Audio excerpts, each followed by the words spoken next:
જેમ જેમ ટેકનોલોજીનો વ્યાપ વધતો ગયો તેમ અલગ અલગ ક્ષેત્રમાં પણ ટેકનોલોજી આવતી ગઈ અને તેને કોકે સારી રીતે ઉપયોગ કર્યો તો કોકે તેનો શોર્ટકટ મારીને ક્યાંક ગુનામાં ઉપયોગ કરવાનો પણ શરૂ કર્યો અને આવું એક અમદાવાદ શહેરમાં સામે આવ્યું છે. અમદાવાદ શહેરમાં પોલીસે એક એવા ચોરની ધરપકડ કરી જે ચોર પોતાની ટેકનિકલ એક્સપર્ટાઇઝના કારણે પોલીસને ગોળ ગોળ ફેરવતો હતો અને તેની એટલી હદે માસ્ટરી હતી કે તે પોલીસ જ્યારે બી તપાસ કરે ત્યારે તેનું લોકેશન અલગ જગ્યાએ જ આવતું હતું અને પોલીસ તેને શોધી શકતી ન હતી. પરંતુ એવું કહેવાય છે કે કાનૂનના જે હાથ છે ખૂબ લાંબા છે અને તે ત્યાં સુધી પહોંચી ગયા. પોલીસે જ્યારે તેને પકડ્યો ત્યારે એવું જાણવા મળ્યું કે એ કંપનીના ખૂબ મહત્ત્વના એડમિનનો એક્સેસ એની પાસે હતો અને તેના આધારે તે કંપનીના કરોડો રૂપિયા અલગ અલગ પોતાના ઓળખીતાના ટ્રાન્ઝેક્શનની અંદર ટ્રાન્ઝેક્શન કર્યા હતા અને જેના કારણે તે કરોડો રૂપિયા શેરવી લીધા હતા. એલિઝબેથ પોલીસ સ્ટેશનમાં એક 19/5/26ના રોજ ચીટિંગનો ગુનો દાખલ થયેલો હતો અને એમાં નિખિલ રાજેશભાઈ ખલાસ કરીને આરોપી અને એની સાથે ધરમ રાઠોડ કરીને એ બંને આરોપી વિરુદ્ધ આ ફરિયાદ થઈ હતી. ફરિયાદમાં હકીકત એવી હતી કે જે એલિઝબેથમાં ઈ પ્રોક્યોરમેન્ટ ટેકનોલોજી કરીને એક કંપની છે. એ કંપનીનું બેઝિકલી કામ એવું છે કે જે મિલકતો બેન્કોના સરકારી ડિપાર્ટમેન્ટમાં જુદા જુદા જે પ્રોપર્ટી વેચાણ થતું હોય એનું પોર્ટલ એ પ્રોવાઈડ કરે છે અને એના થ્રુ બિડર દ્વારા એની રકમ ભરવામાં આવતી હોય છે ને જેને પછી જેનું બિડર હોય એ પ્રમાણે ઊંચું હોય એ પ્રમાણે જેને અલોટમેન્ટ થતું હોય છે. અને જ્યારે આવા કિસ્સામાં જ્યારે અલોટમેન્ટ થતું નથી ત્યારે એક બેંક ડિપાર્ટમેન્ટ અને બિડરનું એક જોઈન્ટ એકાઉન્ટ હોય છે જેની અંદર EMD અર્નેસ્ટ મની ડિપોઝિટ રહેતી હોય છે. તો આ જે આરોપી છે નિખિલ એ બિડર હેડ તરીકે હતું ને ધરમ પણ બિડર હેડ તરીકે હતો. બંને જુદા જુદા હતા. એક ગવર્મેન્ટ બિડર હેડનું કામ કરતા હતા, બીજા કોર્પોરેટ બિડર હેડનું કામ કરતા હતા. તો આ બંને જે છે એ પૈકી જે નિખિલ છે 2011થી 2021 સુધી આ કંપનીમાં ફરજ બજાવતો હતો અને ત્યાર પછી એપ્રિલ 2025થી ફરીથી આ કંપનીમાં જોઈન થયો હતો. અને ધર્મેશ છે એણે 2019થી આ કંપનીમાં જોડાયેલો હતો. એટલે બધા જે બંને આરોપી છે એ ઉચ્ચ હોદ્દા ઉપર હતા અને બંને આખી કામગીરીથી સંપૂર્ણ વાકેફ હતા.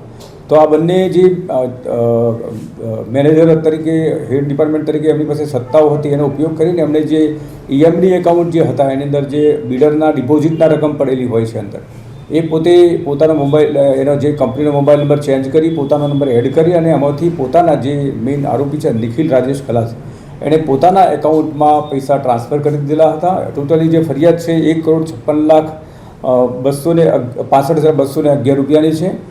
આ જે ચીટિંગ કર્યું એના પછી આરોપી છે એ પોતે ડિજિટલી હોશિયાર છે એટલે જે પોતે નાસ્તો ફરતો હતો અને પકડમાં આવતો ન હતો. આ બાબતે પોલીસ કમિશનરશ્રી અમદાવાદ શહેર સંયુક્ત પોલીસ કમિશનરશ્રી અને અમારા DCP ઝોન 7 શ્રી શિવર વર્મા સાહેબ છે એ આમાં સતત એના પર વોચ રાખતા હતા અને માર્ગદર્શન આપતા હતા. એટલે જે ઝોન 7 LCB છે એના જે PSI વાઘેલા અને LSP PI એ સંકલન કરી અને આ બાબતે માહિતી મેળવતા મજકૂર જે આરોપી છે નિખિલ એ સુરત હોવાની હકીકત મળતા એની સુરત ખાતેથી લાવી અને આ ગુનાના કામે ધરપકડ કરેલી છે.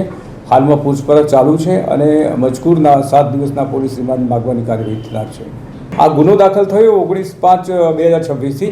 ત્યારથી એ ફરાર હતો અને માહિતી પોલીસ જેને પૂછપરછ કરી ત્યારે પોતે સુરત ખાતે જ હોવાનું જણાવે છે, પરંતુ એકદમ ચીટર છે અને ડિજિટલી બહુ હોશિયાર છે. એટલે એની વધુ પૂછપરછ માટે જ રિમાન્ડની માગણી કરવાના છે અને તમામ હકીકત તેમાં ખબર પડી જશે. હજી ટોટલી 1,56,00,000 અને સમથિંગ રકમ છે. પૈકી એને જે મુખ્ય આરોપી નિખિલ છે એને પોતાની ગર્લફ્રેન્ડના ખાતામાં 66 લાખ રૂપિયા ટ્રાન્સફર કરેલા મળી આવેલા જે એલિઝબેથ પોલીસે એને ફ્રીજ કરાવ્યા છે. અને બાકીના જે રકમ છે એ જે પ્રાથમિક પૂછપરછ કરી એમાં પોતે અમુક દેવું હતું એ ચૂકવ્યું છે, પોતે સ્ટોક માર્કેટમાં રોક્યા છે પૈસા, અમુક ખર્ચા કરેલા છે, પરંતુ એ રીઢો છે અને ફરી બોલે છે. તો આ બાબતે વ્યવસ્થિત પૂછપરછ કર્યાથી તમામ હકીકત જાણવા મળી જશે. આ બંને બેઝિકલી ગ્રેજ્યુએટ છે, પરંતુ સતત એના એક ખાતામાં પોતે હેડ ડિપાર્ટમેન્ટ તરીકે હતા એટલે એમની આ ખાતામાં અમુક કેવી રીતે આમાંથી પૈસાની ઉચાપત થઈ શકે એની માસ્ટરી આવી ગયેલી હતી. એના કારણે એણે આ ઓવર કોન્ફિડન્ટ ગુનો કર્યો છે.